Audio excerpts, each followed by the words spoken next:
Why I am speaking this to you. Why? It's a point in time where they will use your own peoples against you, brother, sister, mother, and father. For the sake of their own life, you will see how far they will go to end with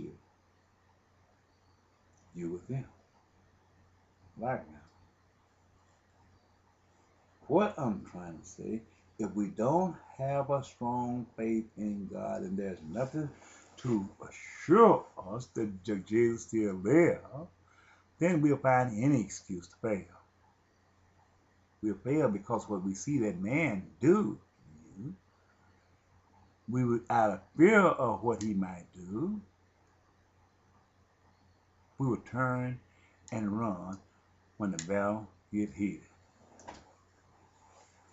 This is the reason it takes more than just sometimes sitting down and read from you from Scripture. You have to speak to the people and strengthen their minds, strengthen their ability of faith where they can think more. Because Satan can only rule you only if you fear him. If you don't fear him, he got to kill you. And then when you go to the next man, if he don't fear him, he got to kill him. He cannot take and kill the whole world because they fear him. But this is what he's going to try to do this time in World War III. Because he know he only have a short time and God is going to wake up his people from the dead. God is going to deliver his peoples from the prisons where they have been tortured for so long, and the ministers of the United States of America have turned their face and looked the other way. I'm ashamed of them. They can sit there and say anything you want. I'm ashamed of them. They preach every day. They shout every day. But a lot of it is not going to be counted in number and the righteousness of God when it ends. Jesus spoke the prayer concerning this matter.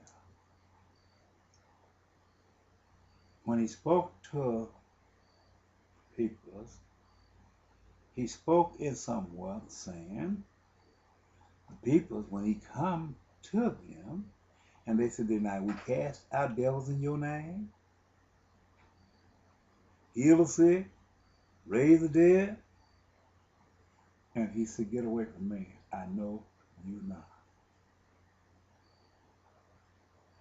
What he's talking about, he's looking at a time when the United States of America, the other nations of the world, in these appointed times. Their people's been put in prisons, brought from Afghanistan, not a part of the knocking down of the Twin Tower Trade Center building. It doesn't matter what justification they got, they brought them over here and tortured them in these prisons. And doing so, none was held accountable. They said, well, some of the things they did to the people are so horrific until we can't show these on national TV. Okay, if you don't show these things on national TV, then how are we to know? How are we to call and require justice? But as long as you keep covering the dirt up on the rug, it's going to keep piling up higher and higher and higher until it becomes a hill. And you trip over it and you're going to fall over. Well, they didn't reveal these things in court. What the town taught, they said waterboard. Well, heck, we know they ain't waterboard the people. It's more sinister than that. So, a few weeks ago, about 2 or 3 weeks ago, I'm pretty sure, here's one of these, I think Navy SEALs or whatever it is, or SEALs or whatever it is, or got somebody's hand fingers in his pocket.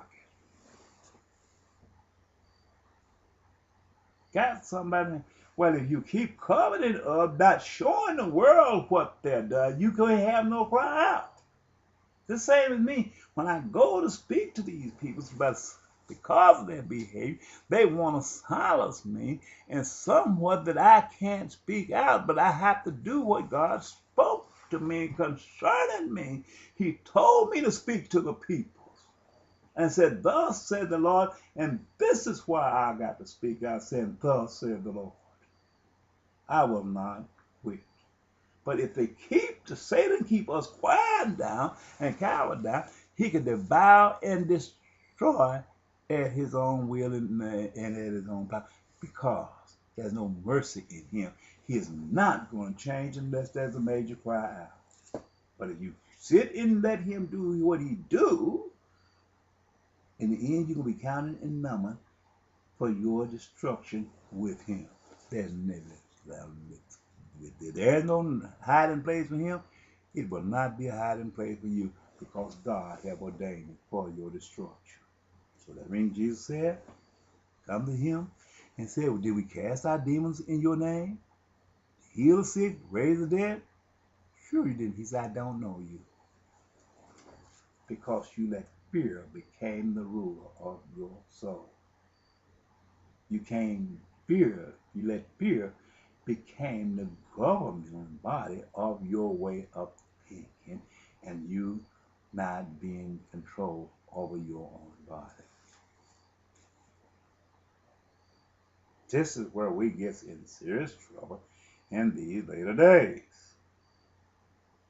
We know the truth. We understand what's right and wrong, but how can you stand there and you watch another person, another nation being murdered without reason and without cause, without question or judgment of the oppressor? We don't do it. God has sent me to speak to you concerning this matter. Our integrity towards our life on this side of the veil is so great among us, and it becomes our greatest deceiver. You don't care about what's hereafter, and it's just a minute, a tick of the clock away from our destination and our judgment of the living God. Why do we continue to transgress? Because once you get on the other side of the veil, there's nothing you can change on this side.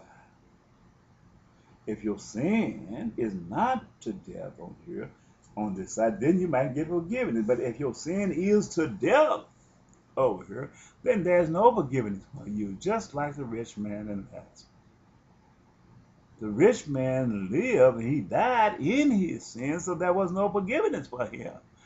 But Lazarus died in his pity, and through his suffering, God gave him refuge from all his tribulations and placed him in the bosom of Abraham. It seemed like a hard journey. It seemed like a long journey. But when you think of it, as you watch, some of us, I know me, my mother came and gone. It looked like yesterday she was out there picking cotton, working for the United States of America, teaching us the way to go in life and who we were to come. We were supposed to come to be. But she gone now. I watched her mother as she lived before us, and she told me things that happened to our people. It seemed like yesterday, and my mother's likewise, but they're both gone. Life had became so short to me, it looked as if you wake up in the morning from the dawning of the day, and in the setting of the sun in the evening, it expires. This is how it seemed now. I am next in line, standing in the judgment of God, and standing to the end of my journey here on earth. This is the way it is.